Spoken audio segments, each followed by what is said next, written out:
for today's message, I wanted to start out with a question. What is trust? We all know what trust is. You think about it, you know what it is. You can feel it, but it's not something we can really measure. You don't go to the bank and you say, okay, I'd like $20 of trust, please. You don't get out a scale and weigh how much trust you have, but it's something that we all know. You see, when you meet a new person, you kind of get a feeling, whether you trust this person or not. Now, I wanted to do a trust fall this morning, but I couldn't work it out, so just pretend like I did that, and it was really cool. So with this idea of trust, I wanted to talk about how it relates to the Lord. Now, like I said, it's not tangible. It's not something that we have, but we know it. Now, how do we trust God? How do we trust God for sure? Well, to answer that, I'm sure you could have guessed, we're going to be looking at Abraham. So today we're going to be in Genesis chapter 22, and we're going to be looking at the story of when God asked Abraham to trust him in a very big way. Now, within this familiar story of Abraham and Isaac, we will explore this idea of trust. And I'm going to be talking about it in relation to a few different ways throughout this journey. So I'm going to be talking about obedience, how God provides, and blessing. Now, in each of these, I will talk about how Abraham was able to trust God through a very turbulent situation, and how we ourselves can trust God in our own lives. So, starting out in Genesis chapter 22, verses 1 through 3, it says this: Sometime later, God tested Abraham. He said to him, "Abraham, here I am," he replied. Then God said, "Take your son, your one and only son whom you love, Isaac, and go to the region of Moriah. Sacrifice him there as a burnt offering on a mountain that I will show you." Early the next morning, Abraham got up and loaded his donkey. He took with him 2 of his servants and his son Isaac. When he had cut enough wood for the burnt offering, he set out for the place God had told him about. Now, immediately in this narrative, we see one of the biggest trials Abraham had ever faced in his life. Now, if you remember, sometime prior to this, God had promised Abraham a son, who we now know is Isaac. God promised Abraham a nation. He promised that he would build out of Isaac all of this amazing stuff. Now, God had finally come through with his promise. He had finally given Abraham the son that he had promised so many years ago. And then God comes to Abraham and says, well, actually, I kind of want him back. So what I need you to do is I need you to go up to this mountain and sacrifice your son. Now, if I was Abraham, I'd be like, what? I'd be like, God, are you serious right now? You finally have come through and fulfilled on a promise that you said you would fulfill years ago. And now you come to me and you say that you want me to sacrifice him. If I was Abraham, I'd be like, God, are you sure? Are you serious? You're serious about this, right? Now, in Abraham's case, he might not have understood. I don't know how he would have understood. But he decided to trust God and be obedient to him. Abraham said, God, I may not understand why, but I will trust you. I will be obedient. I will listen and do as you ask. And in this moment, Abraham focused on God's promises and not his explanation. God had promised Abraham that he would build a nation out of Isaac. Long, long time ago. And even though Abraham might not have understood what God was doing, he was obedient and he trusted in the Lord. It could be said this way: our faith is not really tested until God asks us to bear what seems unbearable, do what seems unreasonable, and expect what seems impossible. I want to say that again. Our faith is not really tested until God asks us to bear what seems unbearable, do what seems unreasonable, and expect what seems impossible. Abraham was asked to bear what seemed unbearable. He was asked to sacrifice his one and only son, the one he loved so dearly. Abraham was asked to do what seemed unreasonable, to sacrifice his one and only son. Abraham was asked to expect and seemed what was impossible. Now, through his obedience, Abraham was able to trust God. Now, when we're talking about trials, obedience is very important. You see, there's a reason for obedience. There's a bigger picture at play here. Now, in 1 Peter chapter 1, verses 6 through 7, it kind of gives us a glimpse at what this whole idea of obedience is and how it plays a part. It says this, "In all this, you greatly rejoice. Through now, for a little while, you may have had to suffer grief in all kinds of trials. These have come so that the proven genuineness of your faith of greater worth than gold, which perishes even though refined by fire, may result in praise, glory, and honor when Jesus Christ is revealed." Now in this, there's some beautiful symbolism. It says that we are put through fire to be refined like gold. Now, I don't know if anyone in here has ever refined gold before, but if you have, you would know this. The cool thing about refining gold is that the person who's doing it, they have it on a stick and they put it in the fire, but they have to keep a close eye on it because you have to make sure that you pull the gold out right at the right time. You can't pull it out a minute too early or a minute too late. And how you know it's refined is if you can see your reflection in the gold. So in this, it is saying that we are to be refined like gold. So that way when God pulls us out of the fire, we're his reflection. Now in Abraham's case, he obeyed God during this trial. Through his obedience, he put his trust in the Lord, and he was refined to better reflect God in his life, just like the gold in this passage. Now as we continue in this story, we read in Genesis chapter 22, verses 6 through 14. Now, this is a big chunk, but just bear with me. It says this, "Abraham took the wood for the burnt offering and placed it on his son Isaac. And he himself carried the fire and the knife. As the two of them went together, Isaac spoke up and said to his father, Abraham, 'Father.' 'Yes, my son,' Abraham replied. 'The fire and the wood are here,' Isaac said, 'but where is the lamb for the burnt offering?' Abraham answered, 'God himself will provide the lamb for the burnt offering, my son.' And the two of them went together, and they reached the place that God had told them about. Abraham built an altar there and arranged the wood on it. He bound his son Isaac and laid him on the altar on top of the wood. Then he reached out his hand and took the knife to slay his son. But an angel of the Lord called out to him from heaven, 'Abraham, Abraham.' 'Here I am,' he replied. 'Do not lay a hand on the boy,' he said. 'Do not do anything to him. Now I know you fear God because you have not withheld from me your son, your only son.' Abraham looked up, and there in the thicket he saw a ram, caught by its horns. He went over and took the ram and sacrificed it as a burnt offering instead of his son. So Abraham called the place, 'The Lord will provide.' And to this day on the mountain of the Lord, it is called, 'On the mountain of the Lord it will be provided.'" So in this next part of the story, we continue in this narrative of Abraham and his son Isaac. So just to recap a little bit, God comes to Abraham and says, "All right, it's going to sound a little crazy, but I need you to sacrifice your son. Just trust me, it'll be okay." And Abraham, being obedient, followed through with God's request. But what we see in this next passage, of this next part of the story, is God providing. Now obviously Isaac was not sacrificed, instead of ram was provided. Now in the story we see Abraham relying on God and even saying that he will provide. But what merit does Abraham place his trust in God? He trusts that God will provide. He even says this to his son who questions him. He says, "God himself will provide the lamb for the burnt offering, my son." But in this moment, who or what could Abraham rely on? He couldn't rely on his own feelings. He must have been in great turmoil. You know, God asked him to sacrifice his son. How could he trust his own feelings? So if he couldn't trust himself, who else could he rely on? Well, Sarah was back at the house, so he wasn't able to rely on her. And he left his servants at the base of the mountain, so he wasn't able to rely on them. So who could Abraham depend on in this moment? He couldn't rely or depend or trust on anyone but God.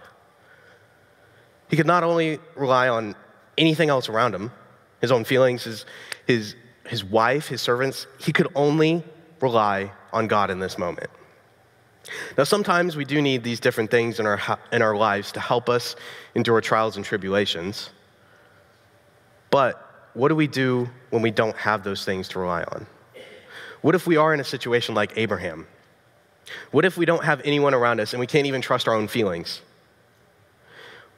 We do this. When we trust that God will provide, it is only then that we can see what our Father really can do for us. When you feel helpless, when you feel like you have no options, you feel as though there is nothing that can be done, ask yourself this: is there anything too hard for the Lord to do? Is there anything that the Lord can't do? I'll go ahead and answer for you. It's no. He can do it all.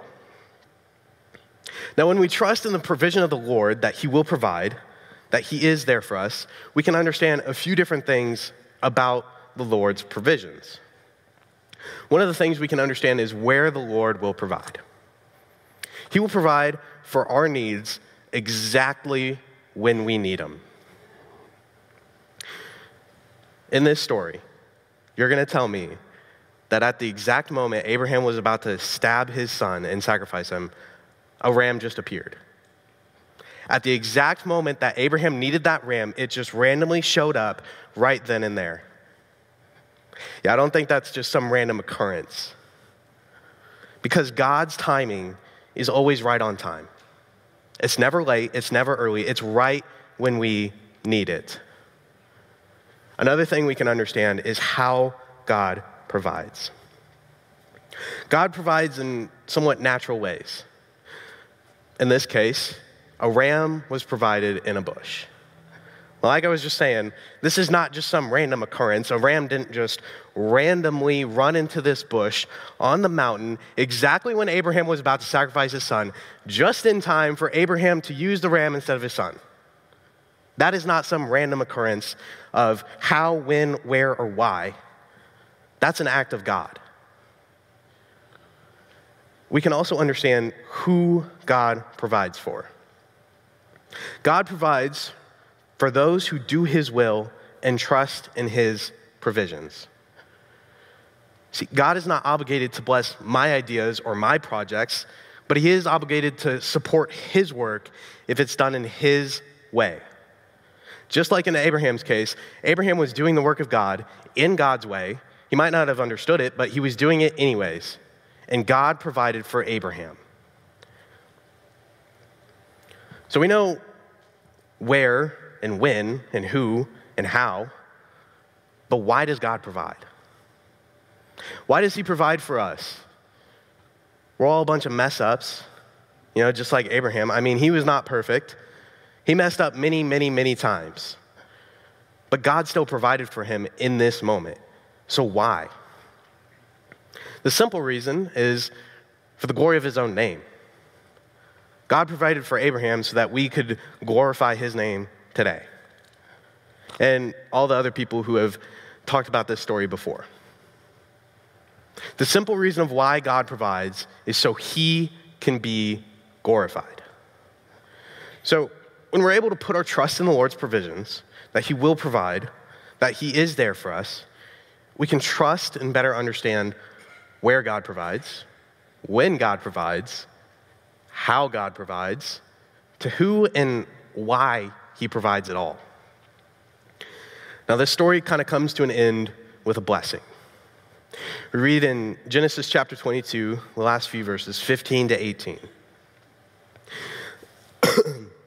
Excuse me. The angel of the Lord called to Abraham from heaven a second time and said, I swear by myself, declares the Lord, that because you have done this and have not withheld your son, your only son, I will surely bless you and make your descendants as numerous as the stars in the sky and as the sand on the seashore. Your descendants will take the passion of the cities in their enemies, and through your offspring, all nations on earth will be blessed because you have obeyed me. Now, with any turbulent circumstance that comes into our lives, there's always an after. Think about when a big storm comes through. Destroys everything. It tears stuff up. Everything in that moment seems hopeless. In that very moment, in the middle of the storm, you think there is not going to be an end. Well, I can tell you right now that there's always going to be a new day. The storm will pass. There will be a new dawn. There will be an after. The same can be said for tests and trials. In Abraham's case, he was able to say the same thing. There was an after, there was a new day, there was the after of this trial. Now through this, Abraham was able to be blessed by God because he had trusted God. Abraham had received a new approval from God. He walked away from this experience and he called it worship. I don't know about you guys, but if I had walked away from something like that, I would have been like, that was the most terrifying thing I've ever been in. I never want to do anything like that ever again. That, to me, I would not consider that worship. But Abraham considered this worship because he trusted and loved God so much. Through this, God was able to look down upon Abraham and say, well done, my good and faithful servant. Now, if we are able to get through a trial, come out the other side, and have God look down on us and say, well done, my good and faithful servant, wasn't it all worth it? All the crap that we went through, it was worth it.